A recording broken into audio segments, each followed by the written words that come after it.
Let me hit you with a hard truth. If you tell everyone you're in charge, you're probably not.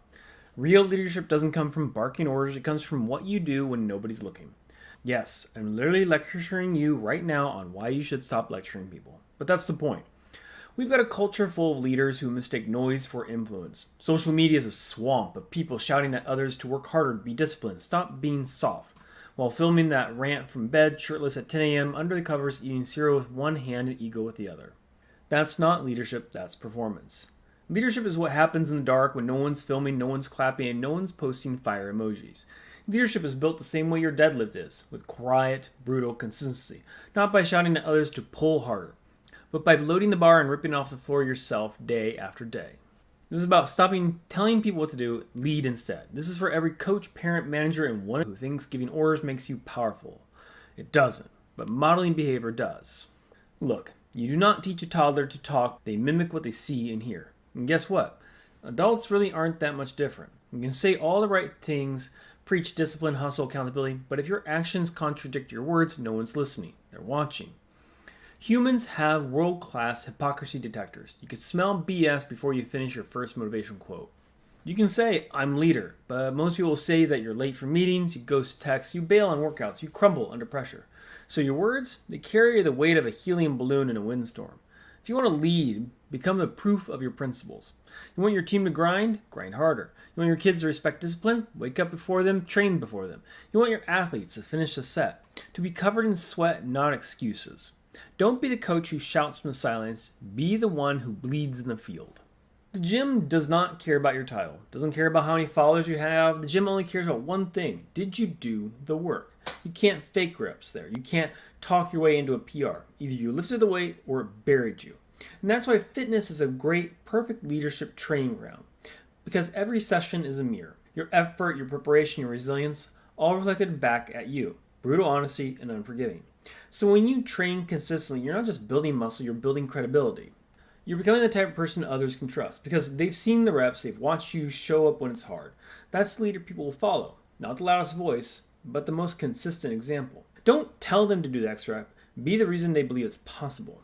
When you hear the quote, do as I say, not as I do, that is the anthem of weak leaders. The phrase should come with a warning level. Say like caution, may cause eye-rolling, mutiny, and total loss of respect. Let's break down why lecturing tends to fail.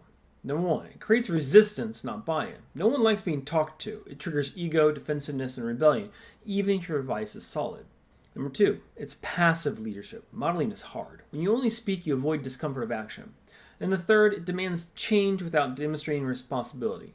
Telling someone to be better without showing them what better looks like is like yelling swim at someone drowning. But when you lead by example, you remove the friction, you make the path visible, you create gravity. People are pulled towards your standard without being crushed. And yes, sometimes you'll just need to use your own voice, but when your actions speak first, your words carry 10 times the weight. Because now you're not just lecturing, you're leading. So how do you do this? You want to influence your team, your family, and community? So if you want to influence your team, your family, and community, here's how to lead silently. Number one, be early. Always. You want to change a culture, bid everyone to the field, to the gym, to the meeting. Leadership starts before the starting line. Number two, execute without excuses. No one cares why you didn't sleep or that your back hurts or that Mercury is in retrograde. Show up, do the work, keep your mouth shut. Number three, train relentlessly. Let your consistency be louder than your pep talks. Train like the person you'd want to follow. Number four, stay calm in chaos. When pressure hits, leaders breathe. You don't have to yell to command attention. You have stoicism that can be magnetic. And the fifth and final one, take ownership first. When something fails, own it. No blame, no finger pointing. The best leader is going to say at this point, it's my fault. Here's how we'll fix it. This is leadership. People feel it. It's not performative. It's personal. Yes, words matter. Yes, coaching matters, but it's only when it's earned. Words are the seasoning, not the steak. So when you do speak, speak like this. Use stories, not commands. People don't remember lectures. They remember struggle, failure, redemption. Be vulnerable enough to share your reps. Make sure to ask questions instead of barking orders. What did you think we missed? How would you approach differently? This empowers ownership instead of echoing and enforcing obedience.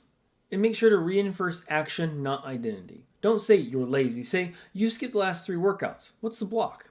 Attack the behavior, not the person. And that's how you build trust, not fear. And always back it up. If you say discipline matters, your schedule better be bulletproof. If you say put in the work, your hands better have calluses. Otherwise, you're just another noise merchant, and the world has enough of those already. So if you want a system for all this, good. Let's simplify. First, we're going to be modeling the leadership called ACT. This is ACT. The basic model of leadership is ACT. Action first, consistency beats charisma, and transparency builds trust. So for the action first means no plan, no speech, no strategy matters if you're not really already doing the work. Be the first in, last out.